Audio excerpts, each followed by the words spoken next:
Final question. Delhi CM Kejriwal arrest பண்ணி first அவரை arrest பண்ணாங்க. அவரை இன்ட்ரோடியூஸ் பண்ண லிக்வர் பாலிசி, அதாவது மதுபான கொள்கையில ஸ்கேம் அண்ட் கரப்ஷன் நடந்துச்சுன்னு சொல்லி இடி அவரை அரெஸ்ட் பண்ணிட்டாங்க. Second question. எந்த அந்த மதுபான கொள்கை? பொதுவா ஒரு ஸ்டேட்டோட கவர்மெண்ட் தான் இந்த லிக்விட் ஷாப்பை ரன் பண்ணும். ஆனா கெஜ்ரிவால் 2021ல லிக்விட் ஷாப்பை பிரைவேடைஸ் பண்ணாரு. சோ அதனால கவர்மெண்ட்டுக்கு 27% லாபம் கிடைச்சிச்சுன்னு சொன்னாரு. தேர்ட், இந்த கேஸ்ல கெஜ்ரிவால் மட்டும் தான் அரெஸ்ட் பண்ணிருக்காங்களா?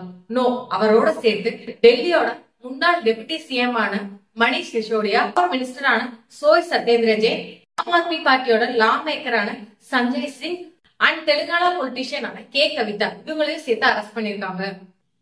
அவரால் சிஎம் கண்டினியூ பண்ண முடியும். எஸ், அவரால் சிஎம் கண்டினியூ பண்ண முடியும். அதுக்கு எந்த தடையும் சட்டத்துல இல்ல அப்படின்னு ஆம் ஆத்மி பார்ட்டி சொல்றாங்க.